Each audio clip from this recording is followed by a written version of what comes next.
Prof, ini kalau kita lihat ya, perang masih belum ada eskalasi trennya menurun ya, soal Amerika Serikat, Israel, Iran begitu ya. Timur Tengah masih membara sampai saat ini. Tentu kita berharap tidak mau ini berkepanjangan. Betul. Dampak kemanusiaannya luar biasa. Nah, kemudian di tengah eskalasi yang masih belum menurun, Indonesia dalam hal ini adalah Presiden Prabowo Subianto menawarkan diri untuk menjadi mediator antara ketiga negara konflik itu untuk berdamai lah ya istilahnya. Realistiskah? Kalau sekarang tidak realistis. Mengapa tidak realistis? Karena secara psikologis negara-negara yang saat sekarang berperang itu ada keinginan bahwa perang ini terus berlanjut karena sebentar lagi dalam perspektif masing-masing perang akan selesai dan mereka yang akan menang. Misalnya jadi ini lagi panas-panas. Lagi panas-panasnya. Oke. Kalau lagi panas-panasnya seperti ini nggak realistis kalau misalnya kemudian muncul mediator, kecuali mediator itu sebelum terjadinya perang, atau kalau mau realistis itu ketika perang ini sudah berjalan lama dan tidak ada ujungnya, menang tidak ada yang menang, kalah juga tidak. Kemudian ada negara-negara yang berperang itu sudah kecapean, anggaran sudah habis, alutsista dan sebagainya. Nah, supaya mereka bisa menghentikan perang ini tanpa kehilangan muka, nah di situ baru butuh mediator. Karena mediator di situ akan menjadi penyelamat muka. Ya, mereka akan menghentikan serangan, gencatan senjata. Karena apa? Oh, karena ada mediator yang meminta mereka. Seperti itu. Jadi kalau saya melihat sekarang ini masih belum realistis. Apalagi Presiden Trump mengatakan bahwa perang ini akan selesai mungkin 4-5 minggu yang akan datang. Ini kan kita baru masuk ke minggu pertama.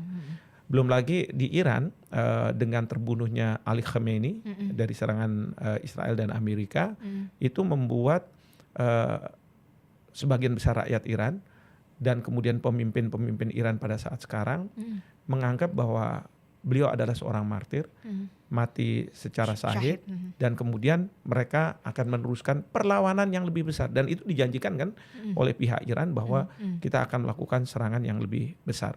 Jadi kalau sudah seperti itu tidak mungkin kalau misalnya kita menjadi mediator.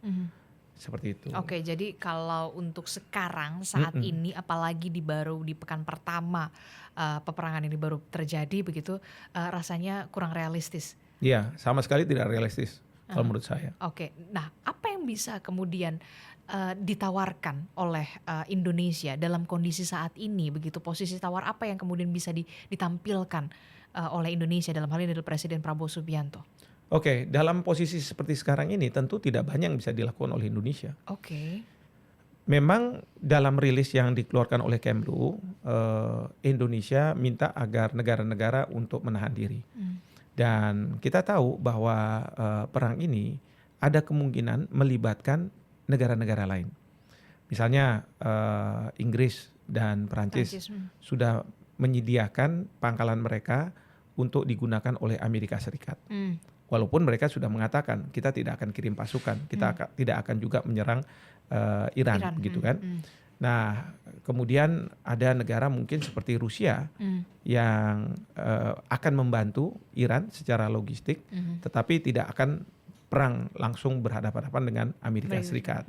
Demikian juga Cina, mungkin saja Cina punya kepentingan karena Cina itu tidak ingin kalau misalnya terjadi kepemimpinan lalu berkompromi dengan Amerika Serikat atau bahkan seperti yang dikendaki oleh Israel, kepemimpinan di Iran itu berubah dari sistem mullah menjadi monarki. Lalu kemudian mereka didikte bahwa seperti di Venezuela kan, bahwa mereka tidak boleh menjual minyak ke Cina. Ini kan berarti kan sebenarnya karena Amerika dengan Cina berkompetisi, Amerika Serikat mau mematikan perlahan-lahan Cina. Karena tanpa minyak bagi Cina itu sama aja tidak ada pertumbuhan ekonomi di negaranya dan tidak bisa menghadirkan kesejahteraan bagi rakyatnya. Nah, jadi bukannya tidak mungkin Cina akan ikut di dalam perang ini, tetapi sekali lagi seperti Rusia berada di belakang Iran. Nah, yang kita khawatirkan satu lagi, Korea Utara. Nah, kalau Korea Utara itu walaupun nggak ada kepentingannya jauh, Yang penting ada Amerika di situ, dia akan hadir. Nah, Waktu itu yang ngeri-ngeri sedap tuh ya.